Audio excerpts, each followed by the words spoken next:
لو أنزلنا هذا القرآن على جبل لرأيته خاشعا أنزلنا هذا القرآن على جبل لرأيته خاشعا أنزلنا هذا القرآن على جبل لرأيته خاشعا متصدعا من خشية الله. وتلك الأمثال نضربها للناس لعلهم يتفكرون.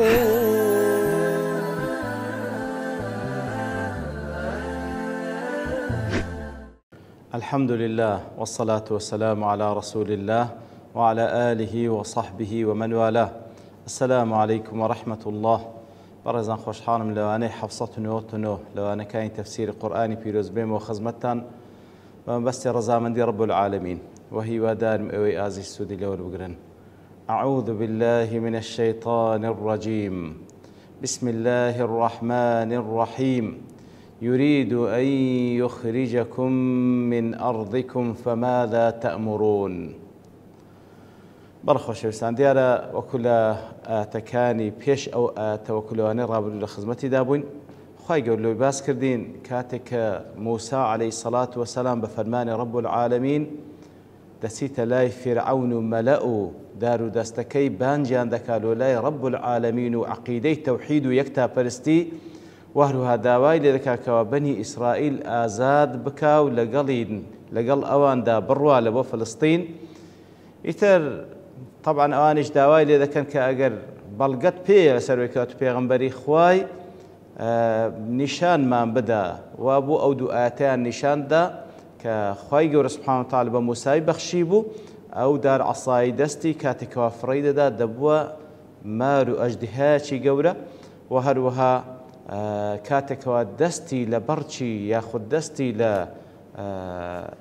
جەیبی ئەو قەمیسەیکەوە لەبەری بوو جەیبەکەی دەنا واتە لە یەخەی دەنا ئیتر دەری دەهینا ئەو دەستە ئەسمەرەی موسا عەلەیهی سڵات وسەلام سپی دەدرەوشایەوە. ئیتر لە دوایەوەی ئەو دوو ئاەتەی نیشاندان ئیتر وا بوو دیارە مشاوەرە لە بەینی خۆیان دەکەن وەکو لە سوورەتەکانی تریش خوای گەورە باز لە موقفە دەکا. ئیتر فێرعەون دەڵێتن ئەوە ساحرە و ئەوانیش و مەلائکەش دەڵێن بەڵێ ئەوە ساحرە مەبەستی ئەوەیە یورید ئەن یوخریجەکم من ئەرضیکم فماذا تەأمرون. مەبەستیشی ئەوەیە کەوا لەو خاکەی خۆتان دەرتان بینی دەی فەرمان بە چ دەکەن.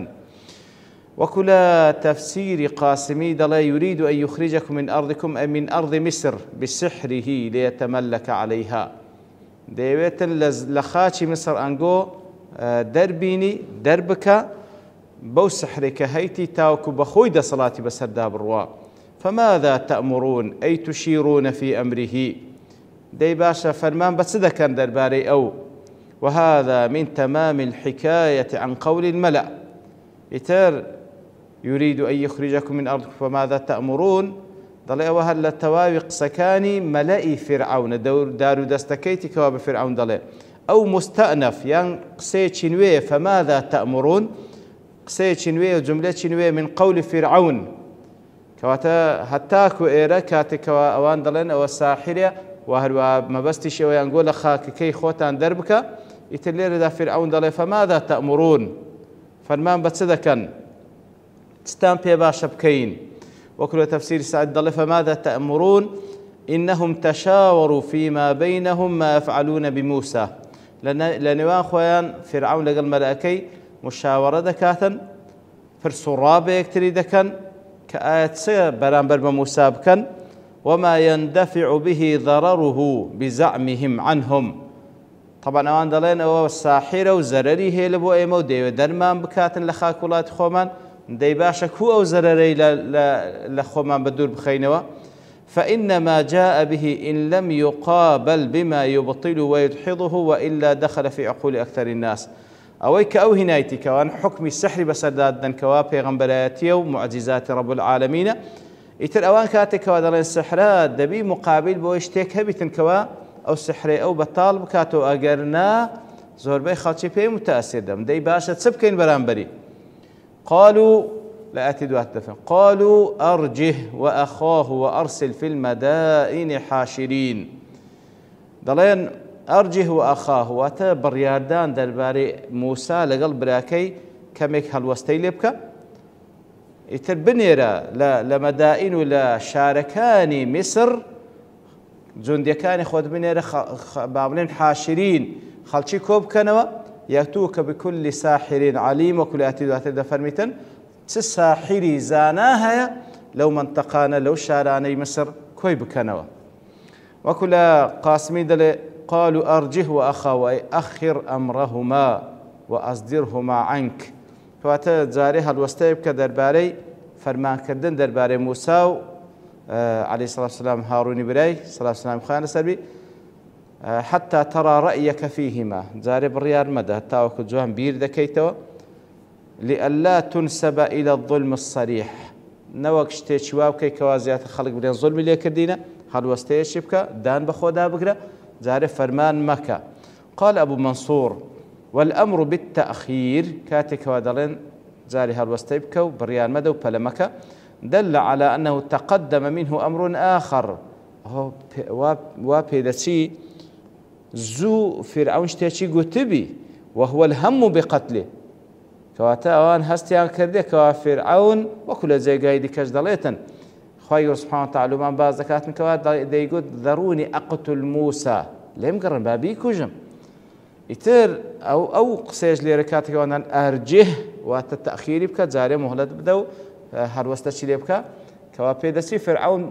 زو بلي كده لو أمري كشتني دو در كده أنجلن هروستبك فقالوا أخره زاري تأخيري بك ليتبين حاله للناس تاوكو لو خلشش بديار بكوي كبزعمي خوان طبعا وساحرة تاوكو بديار بكوي كواساحرة والعياذ بالله وأرسل في المدائن حاشرين أي مدائن الصعيد من نواحي مصر بنيرة لهمو شاركان مصر حاشرين أي من يحشر لك السحرة ويجمعهم جندي كان خد بنيرة ساحرة كان لهمو شاركان مصر كوب كانوا والمعنى أخره وأجله أولا معارج دليه معنى كي أخره وأجله هل وستيلك التأزيل بك قرار مدى درباري موسى هارون براي صلى الله عليه وسلم خان سلبي أي اجعل لموسى وأخيه أجلا تقيم فيه مباراة بين موسى وبين سحرة مصر كواتا زياتر رأي كان برياري ببلمدة بلكو تأزيل بك تاوكو موعد إقدادني وكو تفاصيل إلى سورة كانت ترباسكرا موعد إقدادن لبين موسى عليه الصلاة والسلام لقل ساحرة كانت كطبعا برغالنا والسحرة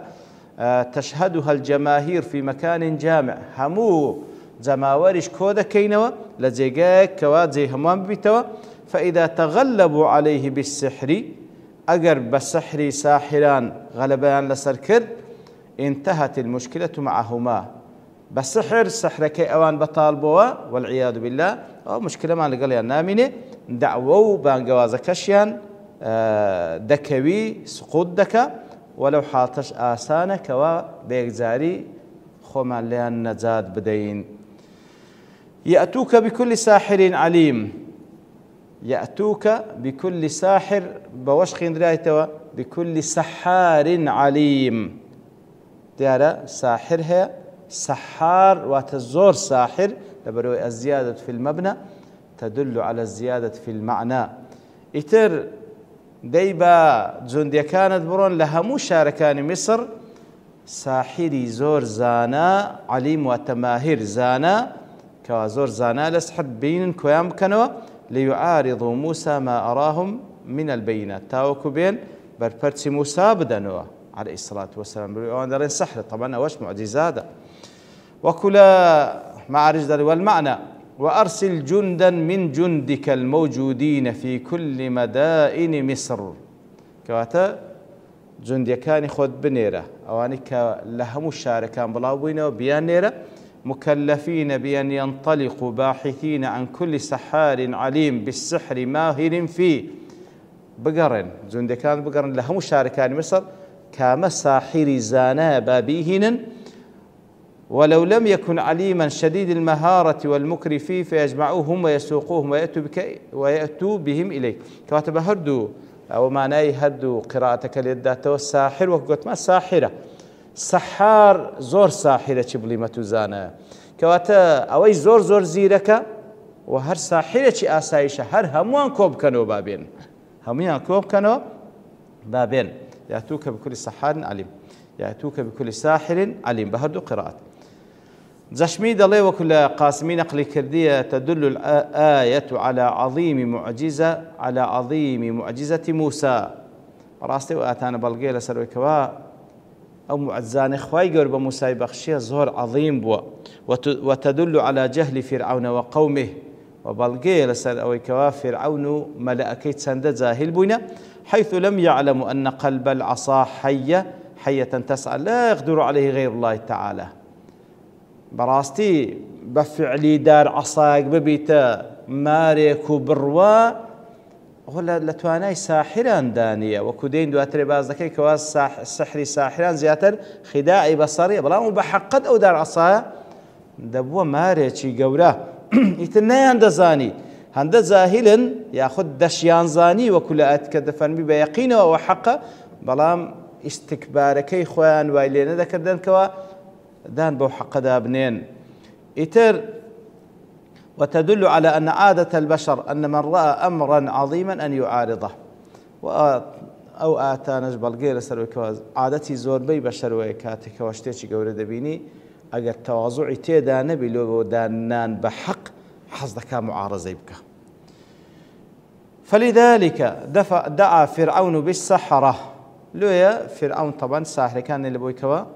باعتبار أو السحر وبطالكم فدل على أن العرب لو قدروا على مثل القرآن لعارضوه وهو بلقش لسروي قريش كان إشكاتك وبيغمبرها صلى الله عليه وسلم أو قرآن بيروزي بيبو إتر أوانش كأهل فصاحة بون أجر بيان تواني با وكو خواي يقول لسندين تحدى ذكادي أجر دلين أو كلامي خواي قورن يدي بزان داخل قلت ستان ذكر لمستوى أو كلامه ناتوانا وتدل أنهم أنكروا أمره محافظة على الملك والمال وهرها أو آتانا بلغير سرويكوا إنكاري أو بيغمبرياتي موسى ذكر عليه الصلاة والسلام داني بيدانان بس لبوي بارز قال سر ملك مالك إخوان كان لذلك قالوا يريد أن يخرجكم من أرضكم كاتيقلو يفكران لو يدروا موسى هاتي تاوكل خاكو زيو مكانتي خوتا نقول أبدا لو أن فكرة هلاي ملكة فيدل على أن من أقوى الدواعي إلى ترك الدين المحافظة على الرياسة والمال والجاه كما هو عادة الناس في كل زمان كواتا بلغي وآتان سلويك بهسترين داعي لبوئك وكسيق واليبك رفزي دين بكاتو لبوئك وباريزغاي لسر جيو مكانة مال وسلوتي خوي بكاتن هر وكو عادتي زوربي خاتشي لزوربي زمان كان خوابنا ماندا بري دوات الدفرمي وجاء السحرة كواتا وكو خوي قول لمان باسكر كوا برياريان دا ساحرة كان لهمو زيقا كان لهمو شاركان مصر كوب كانوا تاوكو موعد اقدابنين وتفاصيل كلا سورة الطه باسكرا موعد اقدابنين لقل موسى عليه الصلاة والسلام لزيقاتي كوب كانوا همو خلش كوب كانوا إنزا لبيساوي خلشي بين أو وكو بخوان دالي أو مباراة لنيوان موسى عليه الصلاة والسلام لقل ساحر كان وجاء السحرة فرعون قالوا إن لنا لأجرا إن كنا نحن الغالبين يتر ساحر كان يكاكو كردوا دين الله فرعون بيدلين آية إيما هز أزرو باداشتو هز مقابلك من هي أجر بيتو أما غلب من لسر موساكر أجر إيما بردمانوا قال نعم فرعون جرب بالي نكر أزرو باداش وإنكم لمن المقربين بلكو نكر أزرو باداش بلكو مكانتي شي نزيق لخوم بيتان دباش دبنا مقربين ملك وكل معارج ضلي يبين وجاء السحرة فرعون وبين قالوا إن لنا أجرا كلام مطوي في مثاني النص كواتادر لو جملة وجاء السحرة فرعون وقالوا إن لنا لأجرا لو نيواندا بس كلامك وقسيش ترهيك باز نكرايا. ومن السهل على المتدبر أن يدرك معنى الكلام الوطوي والسهل شوكة وتدبر اللي ذا كبير اللي بكاتوا دزاني كواقسكي كواباز نكرا ليرسل برو طبيعة القرآن بيروزوا با كم ترين عبارة زور ترين ما نادى بخشي ضري تقدير ذكر أوها. وجاء السحرة فرعون ساحر كان هاتن لا فرعون فعرض عليهم المهمة التي حشرهم من أجلها بالتفصيل. فرعونيش عرضي كردن لبرتسي أنقوم بان كردي أو إشياء من بانقومة تسيا، وهي مباراة بينه وبين ساحر كبير من بني إسرائيل اسمه موسى ومعه أخوه هارون. ايش او بانجي كردن لوي كوا انقوم بان كردن لوي كوا روبون ويك كان لقل ساحرتي قوره والعياذ بالله كناي موسى لقل هارون براي تاوكو مقابلي بكن بسحر خوتان ايوب بطال كان والعياذ بالله. فقبلوا ان يدخلوا هذه المباراة يترانش قبول يا بسنا او روبون ويا على شرط ان يجعل لهم فرعون اجرا كبيرا ان كان هو الغالب. بمرزك أجر أوان براوبون سركوتون أزريتشي جوريان دوي قالوا إن لنا لأجرا إن كنا نحن غالبين. إتر وجاء التصريح بهمزة الاستفهام في القراءة الأخرى وأجابهم فرعون بالإيجاب قال نعم. إتر فرعون جوالله من ذاته قال نعم وزادهم على طلبهم نكهر أزر باداش زياتريش وإنكم لمن المقربين بالكو دبنا كسانش مقربيج لمن دبنا كسانش مقربيج لمن نزيشي من دبن لتفسير السعدي قال فرعون نعم لكم أجر إنكم لمن المقربين فوعدهم الأجر والتقريب. يتر وعدي بيدان هم أزرام داتو هم باداش داتو هم لخوي نزيب كاتو وعلو المنزلة عنده منزلتي جورش للا خوي البيان بدا ليجتهدوا ويبذلوا وسعهم وطاقتهم في مغالبة موسى. كوات وعدي بيدان تاكو همو جهد خوان صرف كان لو روبون ويا لقل موسى. يتر بوشي ويا خوي يقولوا من بازكو لآتي دواتريش يتر دقينا أو موقفي كوا وخوي يقولوا من بازكا بدايتي دسبي كردني روبون ويا ساحر كان لقل موسى عليه الصلاة والسلام يتلا وانيدا هاتو دهني وخزمتي. وصلى الله وسلم على نبينا محمد وعلى آله وصحبه أجمعين وآخر دعوانا الحمد لله رب العالمين. لو أنزلنا هذا القرآن على جبل لرأيته خاشعا أنزلنا هذا القرآن على جبل لرأيته خاشعا أنزلنا هذا القرآن على جبل لرأيته خاشعا متصدعا من خشية الله. وتلك الأمثال نضربها للناس لعلهم يتفكرون.